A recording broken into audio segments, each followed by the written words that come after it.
name's Jean, originally from Scotland, but that was 40 years ago, and I've been in Canada all that time, and so today I decided I'd do a couple of recipes. One originally from Scotland, it's called a whiskey cake, and the second one is a Canadian one, wheat germ saucer cookies. So get the two of them together, and then I get all my background all condensed. Okay, so the ingredients for the whiskey cake are in front of me here. And the first thing you would need is the fruit. So this is sultana raisins, originally 4 ounces, but I've measured it out to 1.5 cups. 1.5 cups of sultana raisins. You can get the golden ones and the regular brown ones. And to that, you're going to add 4 tablespoons of whiskey. Not single malt, just get blended. It's cheaper and it does the job. So 4 tablespoons, generous tablespoons. So this is the first thing you do. You put the whiskey in the raisins because you want that whiskey to soak up into the raisins. And while that's doing that, we put it off to the side, leave it for 10 minutes or so, and then we're going to prepare the rest of the ingredients for the cake. So we've got 3/4 cup of butter at room temperature, just to make it easier to mix. And to that, we're going to add some castor sugar. And castor sugar is something you get in Scotland all the time, and here it's berry sugar. It's very fine and it's easier to mix in. It's 3/4 cup of berry sugar. And we'll mix that up until it's all nice and creamy. And while this is mixing, we're going to take 1/2 cup of cut orange peel. You buy this in the grocery store, it just looks like that. And we're going to add that to the raisins. It's 1/2 cup. And we're going to add that in there. And then the next thing we're going to add is the rind of 1 orange. And that's going to go in there.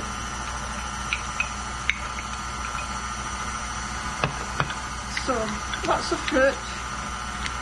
Lots of whiskey,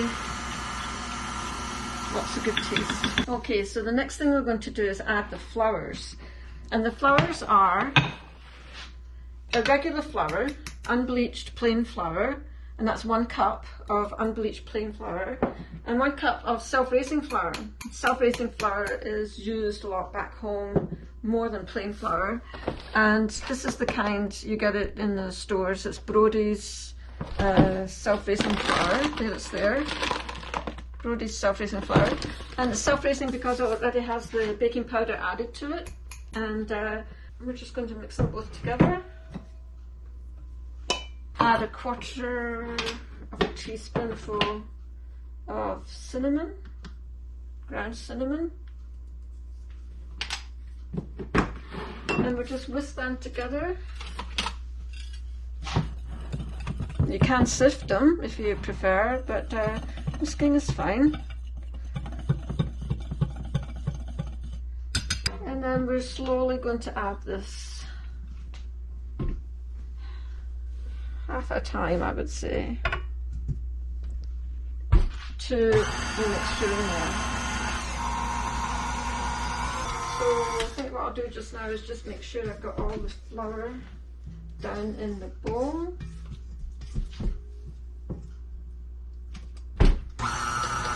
Then all you have to do is add your fruit to that, and then it goes into an 8-inch round baking pan.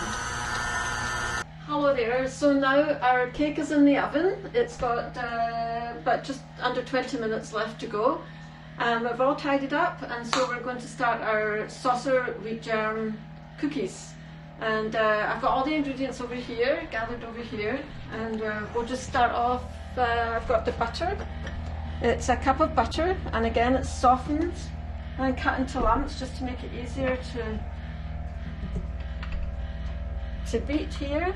So a cup of softened unsalted butter I use. I find that that's better because you add salt to recipes and it just gets a wee bit too salty. So we're going to cream the butter. Okay, and while that's creaming, we're going to add the sugars. There's 2 sugars to this recipe. There's a 3/4 cup firmly packed dark brown sugar. That goes in first of all. We'll put that in. We'll mix that in.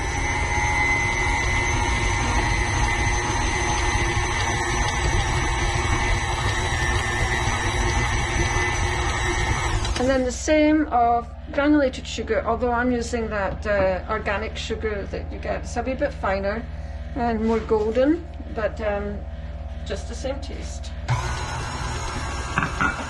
So that's the 2 sugars and the butter. Next is going to go to the eggs.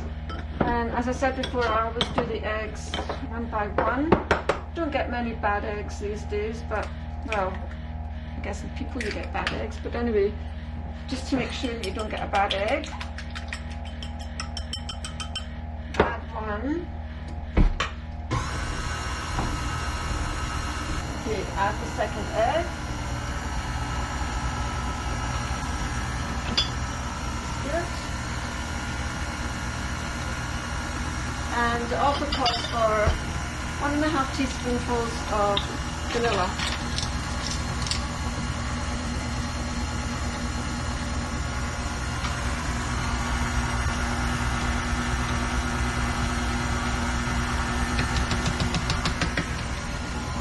There, this is Mexican vanilla, brought all the way back from Mexico by my son. What a sweetheart. Years and years ago.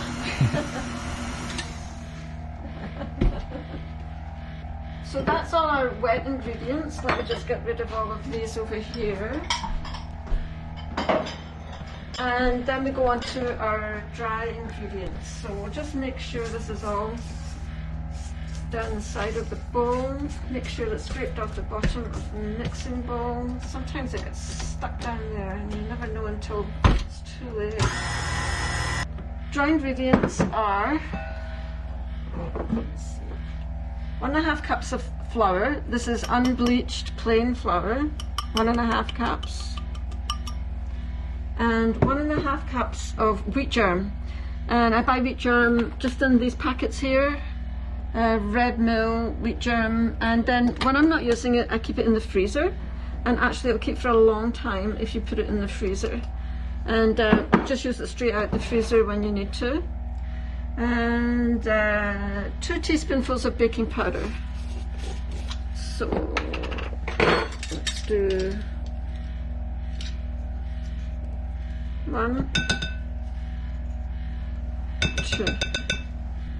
And the next thing is a teaspoonful of salt. Salt is really necessary in these kind of recipes where you've got your oats and your coconut and wheat germ. So 1 teaspoonful of salt. And we'll start stirring this up. Then we're going to add 1/2 cup of shredded unsweetened coconut. 1/2 cup of quick oats, instant oats, quick oats. And we'll just mix all this together. And that is going to get added to your wet mixture. And basically that's your cookies. Not too difficult. So again, we'll just add in some of the dry ingredients. Mix that in.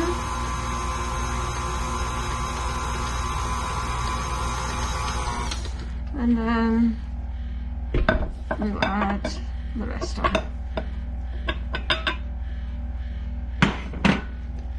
Now it's going to be quite a thick mixture because after all it is cookies, you don't want it running all over the place.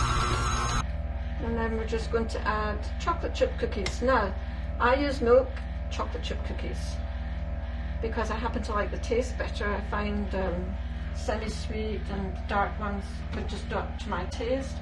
But the other thing that I do use is carob chips, and they work out to be perfectly okay. What are carob chips? Carob chips, oh, I knew you would ask that and I don't think I know the answer to it. But it's not really chocolate. I can't remember what it is now, but yes, I'll look it up.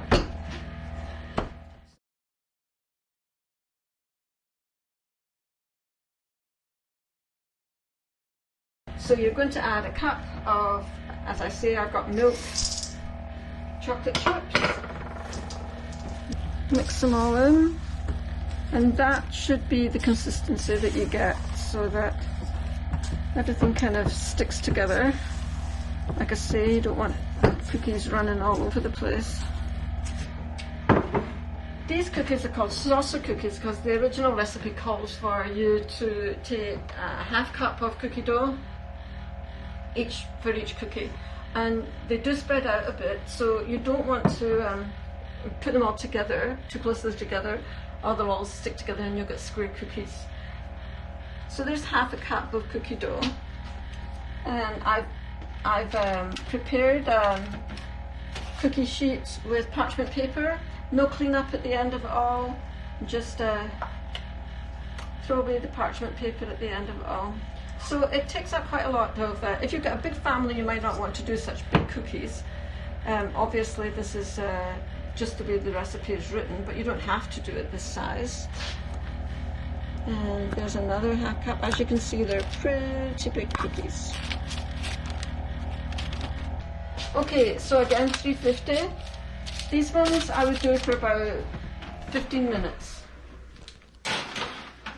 And just keep an eye on them. They want to be cooked brown around the edges, and then the middle of them they can almost feel a wee bit soft, and then when they come out the oven they'll still keep cooking. So it's wheat germ cookies, not a big deal. Whiskey cake, not a big deal. Do them both together and then you've got enough to keep you going for, in this house, 2 days. So cookies are ready. These are saucer cookies, and they went big, So they did actually touch. So that's why you only put 4 to a sheet. And even those ones, look at those ones. So they'll be semi-round, semi-square. So we'll touch this off just now. And again, we just let them cool down on the tray for a wee while, and then we'll put them onto racks. And so here we are at the end of it all, our mission accomplished. We have our cake here, and we have our wheat germ cookies. I only put 4 on the plate and the rest are over there. And we'll take them over to the table. And there you go. You could have a nice cup of tea with that, and a cup of coffee, and just tuck in. It's quite a crumbly cake, and with all the fruit in it, it tends to crumble a bit, but let's get it out.